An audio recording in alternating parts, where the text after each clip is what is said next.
Kozhikode Thiruvambady KSEB office ആക്രമിച്ച കേസിലെ പ്രതിയായ യൂത്ത് കോൺഗ്രസ് നേതാവ് അജ്മലിൻ്റെ പിതാവിൻ്റെ പേരിലുള്ള വൈദ്യുതി കണക്ഷൻ പുനഃസ്ഥാപിക്കണമെന്ന് ആവശ്യമായിരുന്നു.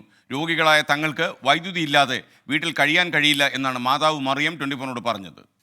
വീട്ടിൽ വെള്ളവും കറണ്ടും ഒന്നുമില്ല. ബാത്റൂമിൽ പോകാൻ വരെ വെള്ളമില്ലാത്ത അവസ്ഥയാണുള്ളത്. രണ്ടാൾക്കും അസുഖം. അവർ കുഴഞ്ഞൊരു ഭാഗം തളർന്ന മനുഷ്യനാണ്. ഇപ്പോൾ എണീറ്റൊക്കെ നടക്കൽ തുടങ്ങിയിട്ടേ ഉള്ളൂ. പിന്നെ ഷുഗറുണ്ട്, പ്രഷറുണ്ട്, എല്ലാത്തിനും മരുന്ന് കഴിക്കണം. എനിക്കും ഉണ്ട് എല്ലാ രോഗങ്ങളും, തൈറോയിഡും പല രോഗങ്ങളുള്ള ആളാണ് ഞാൻ. ശരീരത്തിന് ഭയങ്കര ചൂട്, അതിന് ഗുളിക കുടിക്കുന്ന ആളാണ്. നമുക്ക് ഒരുപാട് പ്രയാസങ്ങളാണ്. കറണ്ടില്ലാതെ ഞങ്ങൾക്ക് ജീവിക്കാൻ തന്നെ പറ്റാത്തൊരവസ്ഥ. പ്രതിഷേധം തുടരും. കറണ്ട് കിട്ടണം, അതുവരെ തുടരും.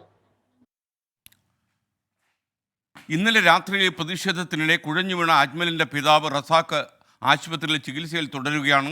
രാഹുൽ സുരേഷ് വിവരങ്ങളുമായി ചേരുന്നു കോഴിക്കോട് നിന്ന്.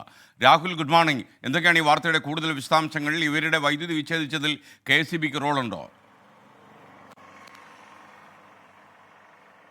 SKN, very good morning.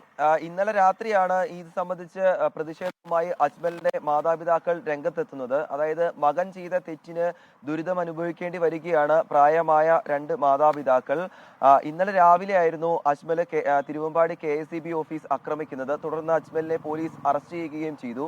പിന്നാലെ ഇന്നലെ വൈകിട്ടാണ് KSEB ഉദ്യോഗസ്ഥർ എത്തി അജ്മലിന്റെ പിതാവിന്റെ പേരിലുള്ള വൈദ്യുതി ബന്ധം വിച്ഛേദിക്കുന്നത്.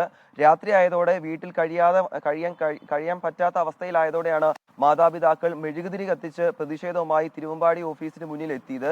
ഇതിനിടെയാണ് അജ്മലിന്റെ പിതാവായ റസാഖ് കുഴഞ്ഞു വീണത്. നിലവിൽ റസാഖ് തിരുവമ്പാടിയിലെ ആശുപത്രിയിൽ ചികിത്സയിൽ തുടരുകയാണ്.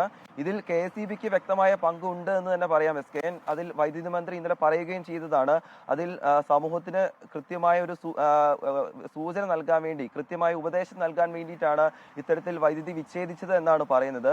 ഇന്ന് ഞായറാഴ്ച ദിവസമാണ്. അതുകൊണ്ട് ഈ വൈദ്യുതി കണക്ഷൻ പുനഃസ്ഥാപിക്കുമോ എന്ന കാര്യത്തിൽ ഒരു വ്യക്തത വന്നിട്ടില്ല. വൈദ്യുതി പുനഃസ്ഥാപിച്ചില്ലെങ്കിൽ ഇന്ന് വീണ്ടും പ്രതിഷേധവുമായി മുന്നോട്ട് പോകാനാണ് അജ്മലിന്റെ മാതാപിതാക്കളുടെ തീരുമാനം. SKN.